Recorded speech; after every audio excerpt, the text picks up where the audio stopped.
Mandy's a professional carer. I think all carers are professional, to be quite honest with you. She struggles with a lot of day-to-day stuff. Educating families not to just give your kids chicken nuggets and chips. An aubergine is quite a nice vegetable. It's actually really tasty. I wish you hadn't picked up on aubergine, because it's just the colour. Sorry. Might have to try that. Do you think you've seen sort of those really positive changes in her in terms of the support she's had?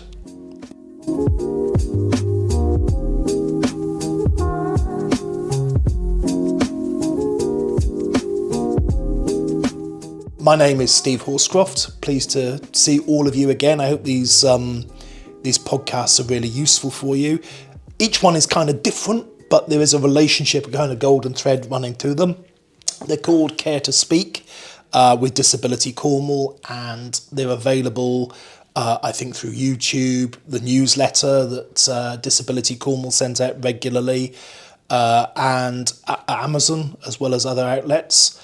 My guest today is Mandy Hiscock. I hope I've got your surname right, Mandy. That is correct. And we're going to be talking about a whole range of things, actually. Mandy's a professional carer. I think all carers are professional, to be quite honest with you. But she's also caring for a family member. And she's involved in a whole range of other things as well. Some caring related, some not, some with some of those surprising links. So Mandy, welcome. Thank you. Can you say a little bit about who you look after in your life, first of all? Who I look after in my life. I have a partner and 3 children. I have a mother who has dementia and severe arthritis. My father has severe back pains and he is heavily under the musculoskeletal team. Unfortunately, he lives 300 miles away, so caring for him is really difficult.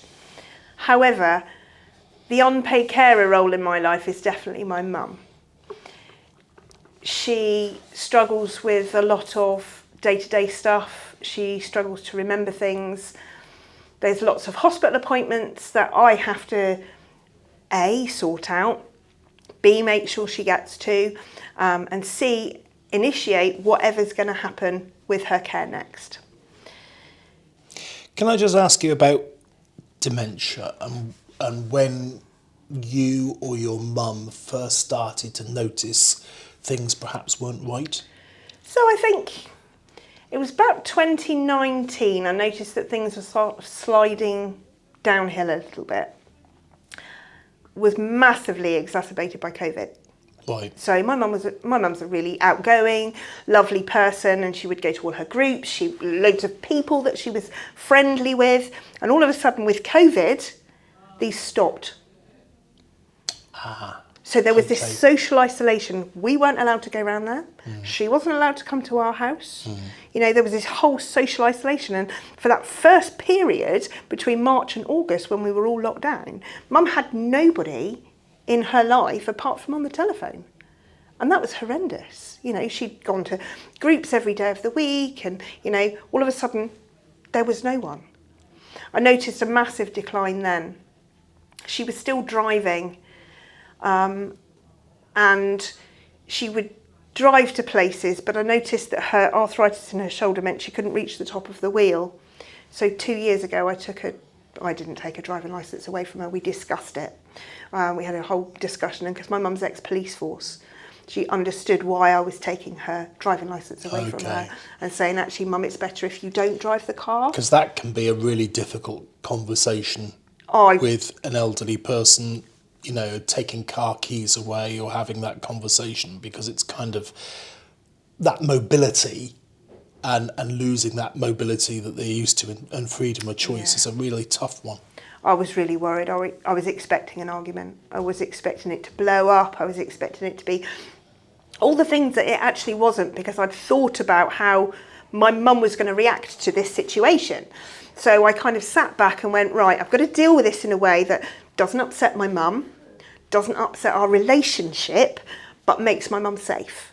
So we had the whole conversation around, you know, Mum, you know, I'm really worried about the car, really worried about you using the car, you know, and I'd leave that there.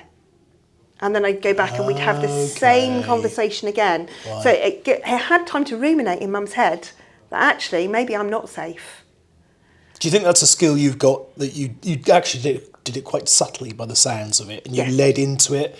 Because I think sometimes it's kind of, I'm taking the car keys off you, big row, and more distress. So I think that's really interesting, your approach there. But by doing it so that, you know, you plant that seed and just let that idea grow, Mum actually then came to me and she said, you know, I don't think I need to be driving anymore. It actually happened that my car broke down at the same time, which was quite handy because my mum said, well, you have my car. Perfect. She never got it back. I've still got it. So how did your caring journey for your mum then start?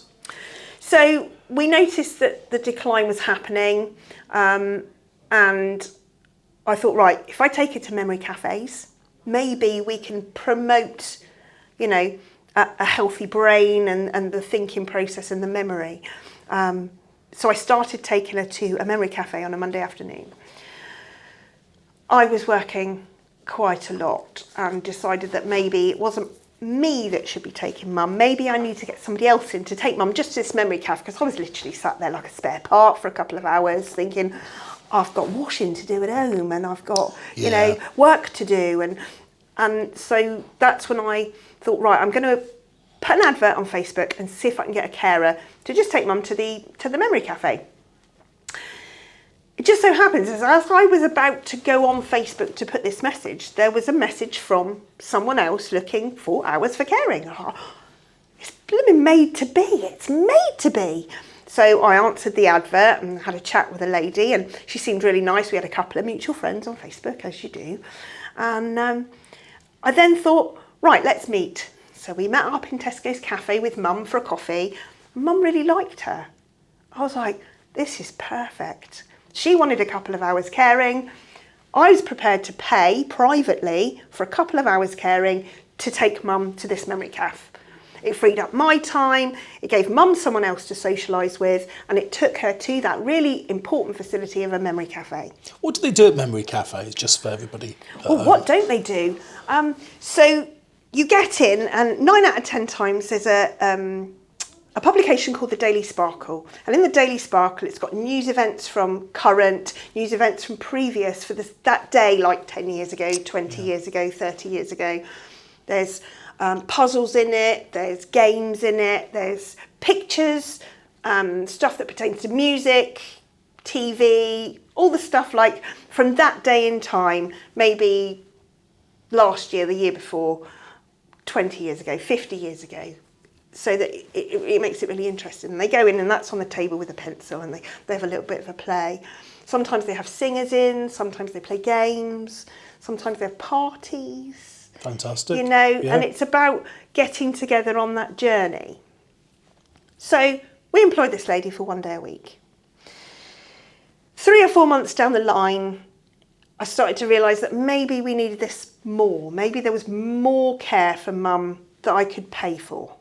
Because actually, you know, Mum really enjoys going out with this lady. Maybe we could do this twice a week and she could take Mum shopping. That would be a job I then don't have to do. And she would take Mum to the supermarket, walk around with Mum, buy the food, take it home, put it in the fridge. Perfect. So I spoke with the carer and she said, yeah, that's fine. So we then had 2 days a week. And a couple of months later, I realised that, you know, Mum was now ringing me 50 times a day and was quite lonely, and maybe 3 times a week would be better for the carer. So we arranged it with the carer. The carer went in 3 times a week. Is this like on different days? Yes. Okay. So it would be like Monday, Wednesday, Friday. Yeah. And then I realised that this was getting expensive. This is really expensive. I was going to ask you about that. For me to pay, or Mum was paying, for this care. So that's when I decided that I would contact adult social care, because I knew that I already had it in place, so they would see the worth. And actually, from my perspective, the process was really easy, which is not what everybody else is telling me from an adult social care point of view. I made the referral. We got the triage guy to come out. He did the report, and within 3 months, I had paid care for mum. It was like, that was so easy. Why was that so easy for me when all these other families I speak to struggle with adult social care? Everybody's situation's different though, isn't it? But it's completely different. It's good to hear what you said there. I had a great experience with adult social care. And the guy that we had was amazing. I hope he's watching this podcast because he was just fantastic. And he's worked with another family that I work alongside as well. And he worked with them for much longer than he should have done. And he got them to a position where they were happy too. That makes you an employer though, doesn't it? So in a way. So can you talk a little bit about the responsibility of that and how you find that in terms of time and administration? Again, I find it really easy. So they allocated me money through direct payments. Yeah. The girls send me an invoice on a Sunday because we now have 2 carers for mum. She has carers every day. Because things have declined so much in the last 2 years that now we have to have care every day. So the girls send me an invoice on the Sunday. I go into the app I go into the website, pay the girls from the website, done. And does that include like national insurance and tax and those kind of things? No, they're self-employed. They're self-employed, right. So yeah, of course. Okay. We had to do it, in order to do it in a way that was easy for me and easy for the carers and easy for direct payments, it was better for us to have the self-employed in there. Yeah. So the girls have their public liability insurance in place. They have their business car insurance in place because they then are able to take mum where she needs to go. I negotiated with adult social care to pay the girls a certain rate because I believe that care should be paid for and not £12.60 an hour, which is what it's about to be next week, on national minimum wage, on the real living wage. So I actually pay my girls quite handsomely. I don't pay them any mileage because they get paid handsomely. But mum don't do anything other than go into town and come back again. There's no long journeys. And if there were long journeys, obviously that's a conversation between employer and carer. Do particular carers do particular things, or do they all kind of muck in with everything, really? So previous to us having carers, mum had a cleaner. Yeah. And what we did was we knocked the cleaner on the head, and the girls now take over that hour a week cleaning for mum as well. So the girls are really good. The team I have is outstanding. So the girls will put on, we've got a little WhatsApp group where they say what's happened each day, because if you wrote it in a book, my mum would tear it out and chuck it in the bin.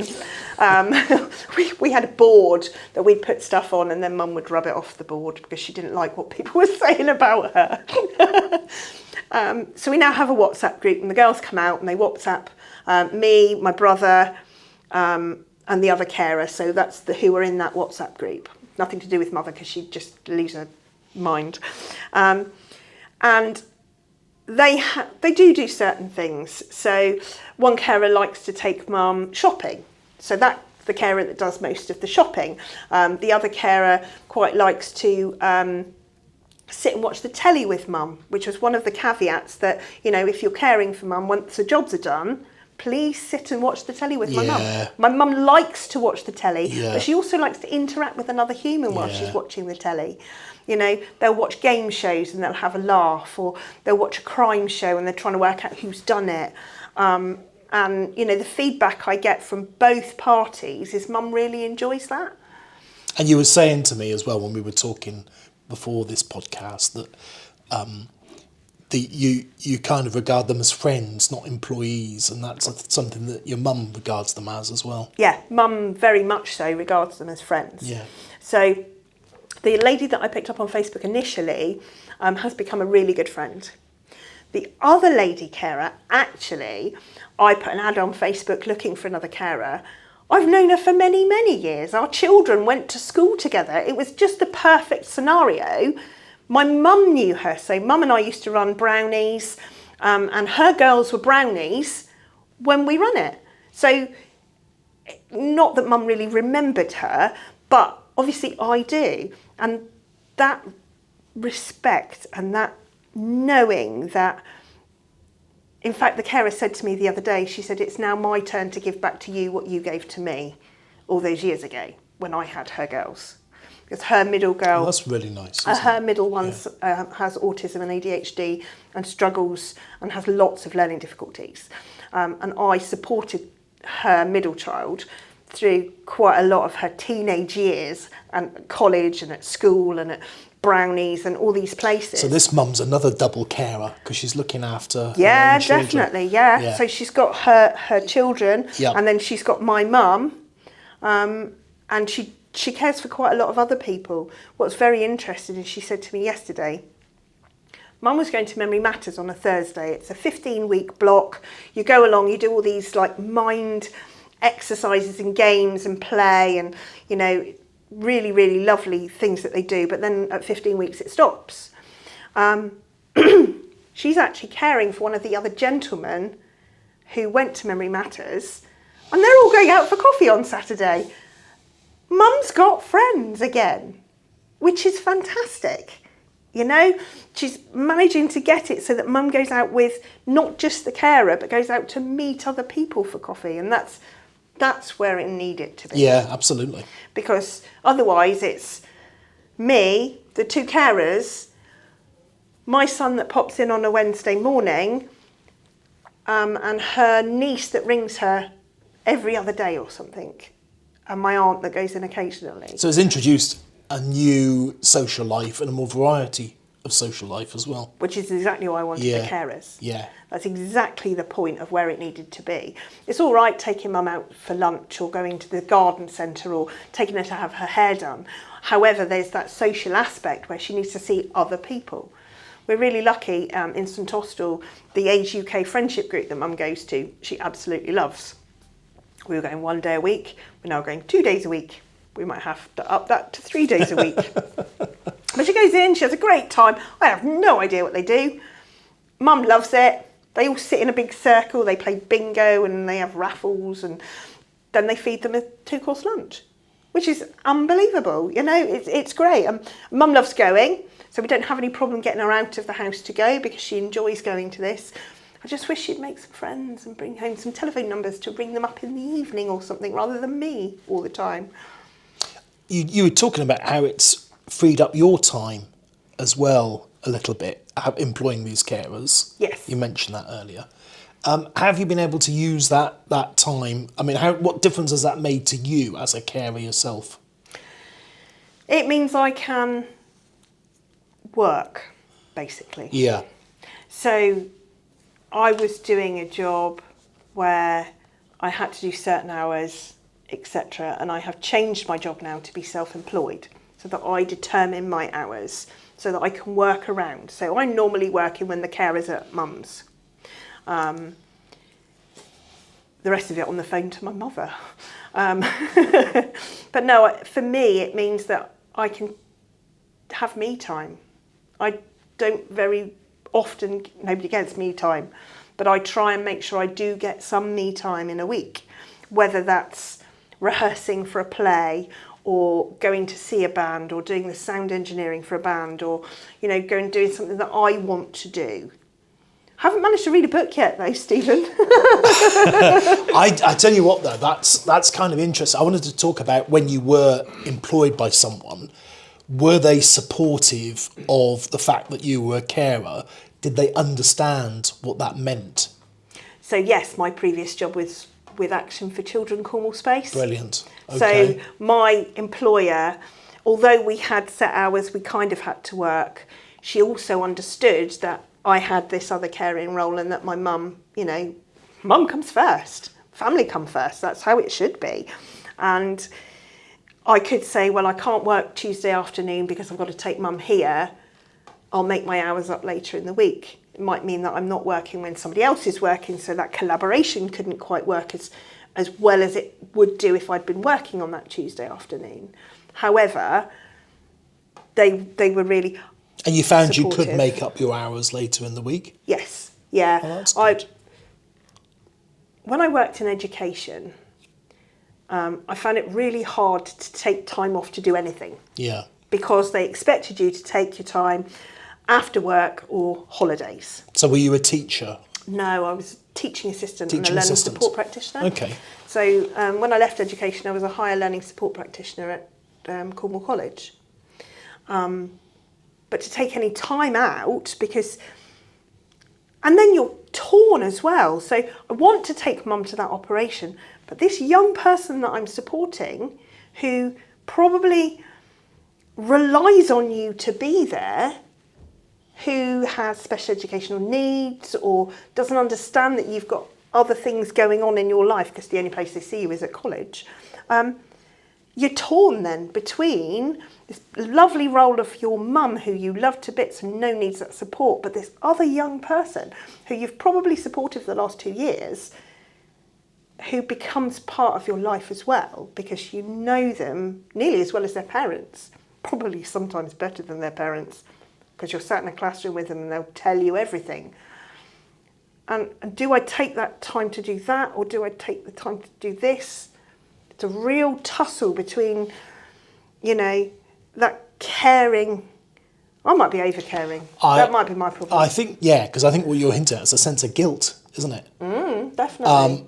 But the fact that you've got that caring background professionally, and it's almost in your DNA, has really helped you with your mum. I can see that. And what about, I was going to mention your dad as well. You said he's 300 miles away. Yeah. Is that, in that context, that sort of emotional, is that really difficult? Because musculoskeletal problems is something that affects a lot of people. And it's starting with me now in my late 50s. You think, is this going to end? I mean, how's that in terms of the distance? Because I find one of the things is when you're not there, even if you're just a few miles away, you worry. Yeah, definitely. So my stepmom fell over in the garden, would have been end of November, beginning of December, broke her leg in 2 places. Ouch. Now, for me, I just wanted to drop everything and go. Yeah. That's it. I was going. I was in the car. I'm coming. I'll sleep in the garage. I don't care.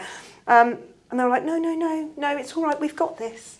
I'm like, yeah, but my dad uses sticks to walk. He's got a really bad back. His hearing's going. He really struggles doing some day-to-day stuff. And you're now sat in a chair for 4 weeks, not being able to put any pressure on your leg. How can I not come? I didn't go because the respect part of it was they'd asked me not to. Yeah.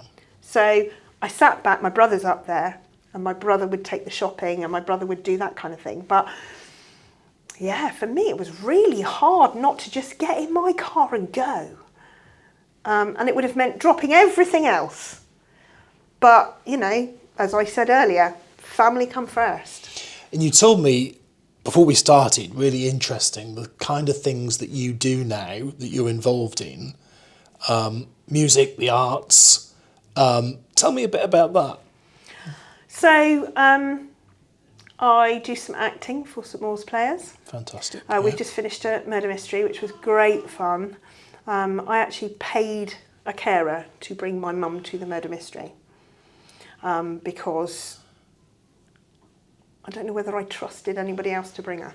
That might sound odd, but the children didn't want to bring her, and I just kind of went, okay. It's a long way for my partner to come from work to go and get mum to then come back again. So, mum was poorly, that's why. Mum was supposed to come with Darren, but she was poorly, so I paid the carer to bring her on the Saturday, so she got to see the performance. I also do some sound for St Agnes Players. I've done 2 of their recent productions. I sound engineer for my partner's band. I do some stage checking for my partner because he does some sound engineering. Do you want to plug his band? Valkyrie Skies. bit of 80s rock. What were the 80s like? I vaguely remember it when I was at nursery, the 80s. Oh, thank you. No, so I fill my time doing stuff that I like to do. But that's not with its pitfalls. So I could be in the middle of miking up a drum kit and my phone's going. And you know who it is. It's going to be Mum. So do you ever turn your phone off? My phone's on silent. Okay. Constantly on silent. You never actually switch it off? I never switch it off. Because you never know what's going to happen. You never know when I'm going to get that call from the. She might have actually worn the care button and pressed it. Even at night time, do you get a good night's sleep, or do you think I put my phone by the side of the bed and if it vibrates, I'm up? I don't even have it on vibrate. That's terrible, isn't it? I've got a feeling that if anything needed to happen, she'd probably phone one of my children and they'd be knocking on the door going, "Mum, Mum." And you also were talking about how you're a PA yourself for 2 other people? Yes, so I PA for a couple of young people, both whom have cerebral palsy. One is a full-time wheelchair user. She's now an adult. I've known her since she was 6 months old. So she's grown up with me around. So you've helped her during that sort of transition between childhood and adulthood? Still doing it. Right, okay. Still doing it. So, yeah. If I don't say her name, she will absolutely kill me. So Amber, I'm very good friends with her mum. She was one of my brownies. You know, if I haven't carried her in a chair somewhere, it's not worth going. We go on lots of adventures together. And it was when she was in her mid-teens, Mum asked me if I'd be a paid PA. And I kind of went, "Oh yeah, well I take her out anyway." She's like, "No, but let me pay you. We've got direct payment money, let me pay you." And I went, "Oh, okay then." I'm the longest serving member of her PA team. I don't work regularly because I just don't find the time for her to take her out places. And at the moment I've got a bad back, so I can't lift her chair into my car, which is a real pain in the neck or the back. And Has she just got a manual chair? She's got an electric chair, but it's a lighter electric chair. No, I can't get the electric chair into my car. I'd have to take her mum's car. She's got one of those hydraulic lift things. Yeah, one of those things up the back. Those are kind of quite. They can be quite awkward, even if your back's okay, because you've got to kind of slightly manoeuvre the chair, haven't you? Well, we've negotiated. I think Mum's put me on the car insurance, and I think we've negotiated that she wants to go to IKEA, so that could be a trip happening soon with the electric chair, because I can't physically lift the manual chair in and out. So Amber, I think I speak to her every other day. I'm her life coach. She calls me her fun mum. Literally, you know, I'll go so far to say she's probably one of my best friends at 24, and that's quite sad really, because I'm old. But we do a lot together. We go to shows together. She loves going to the theatre. And at the moment, she's volunteering for me on a Monday down at the Rosen Centre where I work. She comes down on a Monday. Mum drops her down to us. She spends the day with us. And then my colleague puts her chair in my car and I take her home, and Mum gets the chair out at the other end. Yeah. So that I don't have to do that bit. Yeah. But yeah, she did an early years qualification at Cornwall College, but because of COVID and because of her condition, they wouldn't let her have a certain element of the qualifications, so she can't be counted in ratio to go and work in a school or a nursery.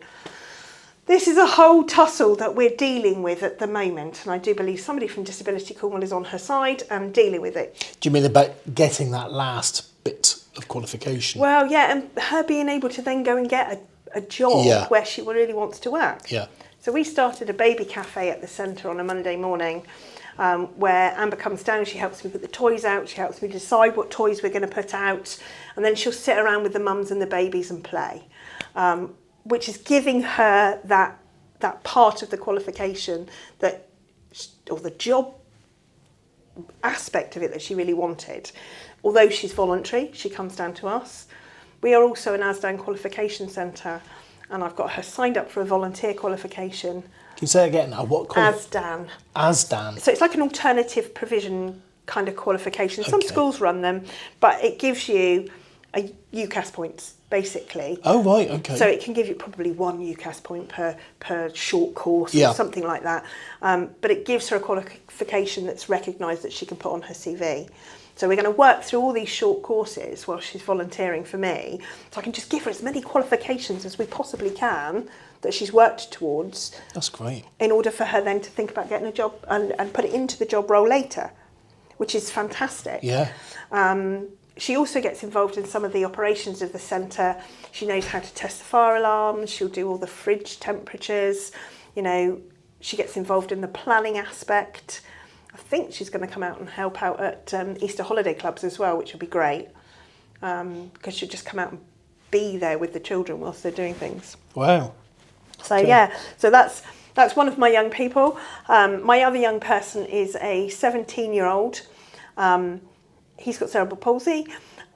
He's ambulant, and we play pool. Literally. He said to me the other day, he went, "But you're my pool coach. We can't do anything else but play pool." I'm like, "Oh, all right then." But I have got him from saying that he wants to go to McDonald's every week. I pick him up, to going other places for lunch. So maybe choosing healthier options. He quite likes to go to the Beef Eater. And this week we went to Subway. Okay, well that's kind of healthy-ish. It's healthier. Yeah. You know, he picked salad in his in his Subway. I love the bones of the two of them. I do. My young man, he basically turned around to me once and he went, "Well, you're like an extra parent." And I went, "Oh, that's actually really quite cool." Yeah. I met him when I went round to do his assessment for Action for Children Call Space 4 or 5 years ago. And he used to access the provision, but he'd only access the provision if I was there. A couple of years ago, Mum put a thing up on Facebook looking for a PA. I was like, "Oh, that'd be perfect. I love this young lad. He's amazing. He's got tenacity. He's outgoing. You know, we could probably have some fun together and do some really fun stuff." So I messaged her back privately and went, "Oh, I'm interested." We were going to a wedding that day, and we turned up at the wedding, and this young man's brother was the best man. How is that? So the family were there too. There's like, this is May. I think you're a lady of coincidences, aren't you? Oh, like with your friend coming in at the beginning definitely. that you hadn't seen for 7 years. I can't believe my uni friend works for Disability Cornwall, and I've just seen her for the first time in a couple of years. It's wonderful. Can I just ask you one more question? Obviously, currently, welfare reform is big news. Have you sort of, what do you think about what's going on? It's so hard. You know, there are families out there who really struggle, and they're struggling with money, and then they want to take it away from them. I'm not a very political person. Okay, I don't like politics. My partner likes to talk about politics constantly. I hate it. So for me personally, I don't really know all the ins and outs. My belief is there is a money man at the top, and it doesn't matter whether you're red, blue or yellow underneath. That money man pulls the strings, and he's the guy that tells you what's going to happen. And it doesn't matter. It could be Liberals could take over tomorrow, and it wouldn't be any different.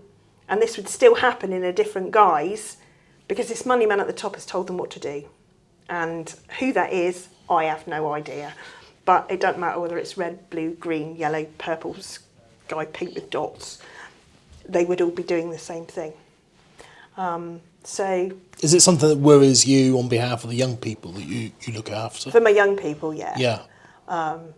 You know, I don't really know what the changes are, you know.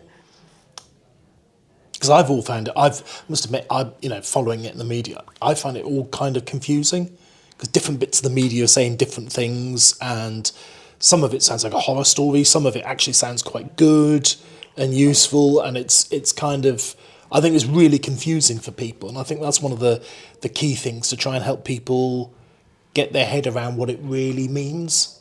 I think the problem is what they're doing, and it's probably a strategy, is they're just drip feeding you little bits. Oh, we're going to do that. And they're not giving you any background to it. Oh, we're just going to change that bit there, and not giving you any background to it. And they're doing that to worry people. to make people anxious. Is it going to make those people who claim the benefits that could actually feel that they could go out to work go, I've got to go out to work, I've got to go out to work, I've got to go and earn some money? Is it going to shock some people into going and getting a job because they feel that they're not going to get the benefits that they're entitled to? I don't know. I don't want to say anything really too controversial. That's fine. I just thought I'd ask because it's current. Yeah. Finally, your mum, how's she doing now? I mean, how old is she now? She's 83? She'll be 83 in May, yeah. Okay. So the support's made a real difference to her. Have you seen, do you think you've seen sort of those really positive changes in her in terms of the support she's had? I'd love to say yes, but I'm not you sure don't I can. Perhaps you're too close to it. Well, yesterday, I was there yesterday afternoon. We had the nurse come round to show us how to give her some injections.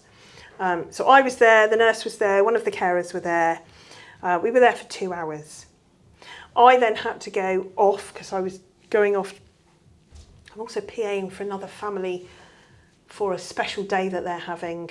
So I've been doing some work with the child to for him to get to know me better and me to get to know him better. So I went off to do that. And then the WhatsApp was, Mum doesn't even remember me and the nurse being there. Oh, okay. Which is quite sad. I gave her an injection. You'd remember that, but Mum don't. And it's just, I think she sits on her own a lot and ruminates. Yeah. So she'll sit there and she'll think and she'll worry. And then she gets all caught up. And then she'll send me a text message. And she'll send the same text message over and over again. And then it all comes to a head when she says, well, I don't want to be here anymore. And I go, oh, right, okay, so I'm not doing enough then to make you feel comfortable and make you feel like you're wanted and cared for and all this. And, oh, I don't mean it like that. Yeah, but you just told me you want to end your life. And you don't want to be. No, I don't want to end my life. Well, why did you say that then? It's really hard conversations. And then she'll go, just forget about me. So the key is probably keeping her occupied all the time, because that's, I think, what the message that's coming over to me, that when she's occupied, that's great. When those times when she is sitting there by herself, that then becomes the problem. Yep. And I suppose it's filling in every waking hour is almost impossible. You can do a lot of it, 90% of it, but you can't do all of it. Well, the only way to do that is to put her in a care home. Yeah. And my mum don't want that. No, of course. Mum adamant she doesn't want to do that. While she's still got some independence. And that's what I've done. I've promoted independence. So I knew that my mum was a very strong, independent woman who, was very forthright and did what she wanted to do when she needed to do it, all that kind of thing. And I've tried to promote that because that's what my mum would want. So in order to keep her in her own home, before we even involved adult social care, I'd been out and bought a tipper kettle. She has an uppy-downy bed, she's got an uppy-downy chair, she's got all the gadgets that she could possibly need. I bought these big digital clocks that have got the time and the day and the date, so that, she's not sat there worrying what day it is, because she can look at this clock and it completely says, it is Friday. She's got an Alexa, which she actually knows how to use. And sometimes, but she doesn't, she says, Alexa, what's the weather? And I think, oh, Mum, why don't you just ask her to play some music or, talk to her about something else? But Mum actually knows how to use the Alexa, which is quite astonishing. And she sits there playing cards on her mobile phone. Okay. I just wish that, we could get her into a facility where there was the option to nip down to a lounge and sit with other people and chat and then go back to her own accommodation. Do places like that exist? Oh, warden-controlled care homes. I think there are 2 in Cornwall. Okay. Yeah. So it is literally dead men's shoes. Yeah. And you can't get into the warden-controlled buildings until somebody's moved on, which is really sad. Why can't we have more of those facilities? Why isn't there that facility there for people like my mum, who there are probably hundreds of people out there who would love to go, where there's a lounge where you can go and sit if you wanted to talk to someone, or you can go back to your own accommodation where you can make yourself a sandwich and a cup of tea and sit and watch your own telly in your own chair. But it's not out there. There's probably a planners podcast to do in the future on that, I would think. Yeah, definitely. Yeah. I think it's something that I don't know who would facilitate, whether it would be the council, whether it would be a care home company, whether it would be, I don't know. Certainly, I think with the rising numbers of people over the age of 85 in Cornwall, I think we've got one of the biggest proportions in the country.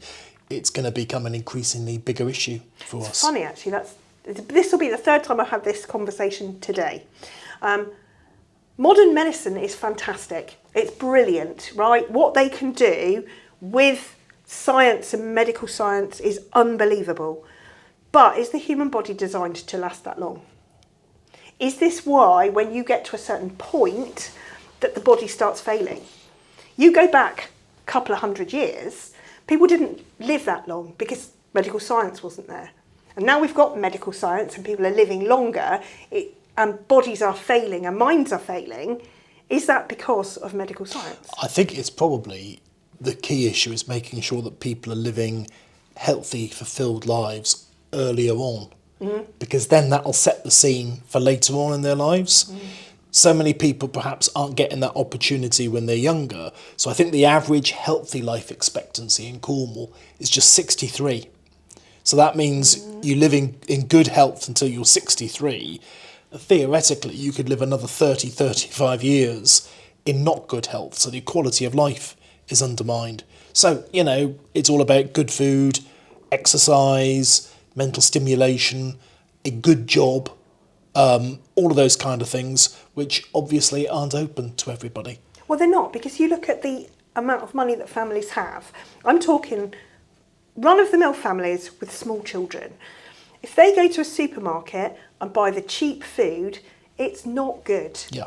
Why is fruit and vegetables so expensive when they could bring the price of that down, ramp up the price of chicken nuggets, and hopefully then people would eat fresh fruit and vegetables. And we could produce more in Cornwall as well. Well, exactly. A lot more. And, I know that there are places where they are having to go to gleaning projects in order to take those pieces of produce out of the field and get them into families and get them everywhere so that people can have fresh fruit and vegetables. However, why is this not going into the system anyway?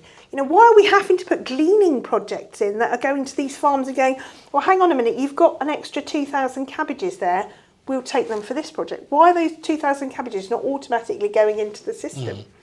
And it's about, that's an education thing as well. It's about educating families not to just give your kids chicken nuggets and chips.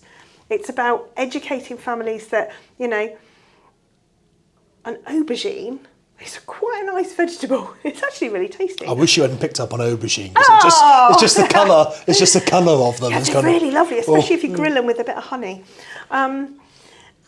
Sorry. I'll have to try that. But yeah, it's about learning that, fruit and vegetables are really quite nice, and you can grate a courgette into a bolognese and your children don't know about it. Or put spinach in curry. That's the other. I always put spinach in curry. Always put spinach in curry. Mandy, fantastic. This has been a really wide-ranging podcast, I think. I think your experience and what your capabilities and your background be of real interest to a lot of people, because you've got such a varied life and you're quite an inspiration, actually. So thank you very much for joining us on this Care to Speak podcast, and we'll see everybody next time. Take care.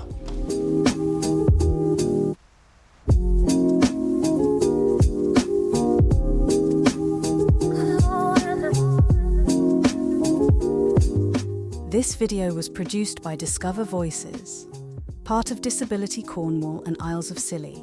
To check out all of our content, simply search Discover Voices on YouTube.